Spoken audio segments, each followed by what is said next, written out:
Welcome to Drive Time. Once again, the NFL has found a way to make billions. Maybe no corporation is better at it in the United States, but in the process, they did what the NFL does best. Screwed over a huge base of their fans.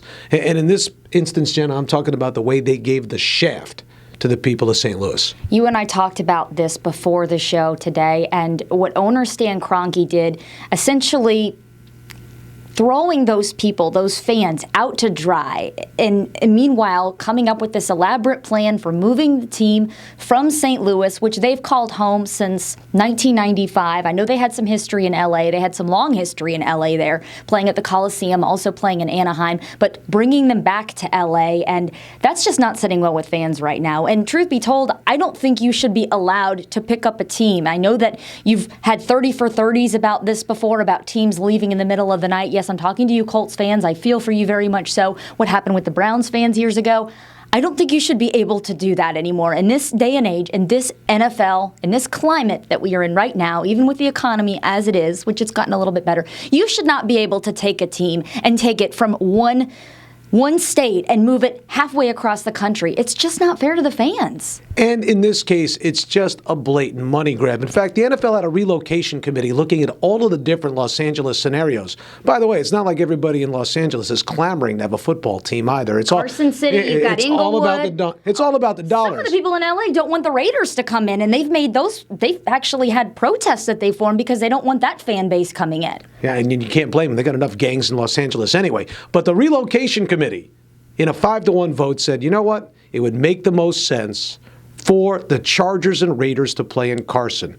Both of those teams have stadium issues that have not been resolved. There's a relative short distance between San Diego and Los Angeles, so the fan base of the Chargers could still technically enjoy their team. That's a little more And the Raiders are in the city of Oakland, where they have a huge fan base, but a very, very depressed economic climate in that city. And they're a plane flight away. And you've got the Niners across the bay where all the money is, so resolving stadium issues in Oakland simply is not going to be easy. That's what the relocation committee said. But Stan Kroenke came to town with his $1.1 billion proposal to build an NFL city on the grounds of the old Hollywood Park in Inglewood, California, property that Kroenke bought, over 5 years ago. He's been planning this for 5 years, and when they saw the dollars, the owners couldn't say no. They made the vote secret, so nobody would know, and they voted 28-2 to allow the Rams to leave St. Louis, even though St. Louis came up with a $1 billion proposal to build a stadium on the banks of the Mississippi River, completely giving the St. Louis fans the shaft. And the worst part is, in order to justify it, in order to make it look good, the NFL wrote a report and released it, talking about economic depression in St. Louis and the fact that the fans don't support the team, none of which is true. And it's just to make it so much harder to justify their action. And it's going to make it so much harder for them to be able to land possibly another team, because fans there are hopeful that maybe they will get another team, whether it be an expansion team or a team will relocate to them. But it's just downright unfair. And you and I talked about this on the program already yesterday.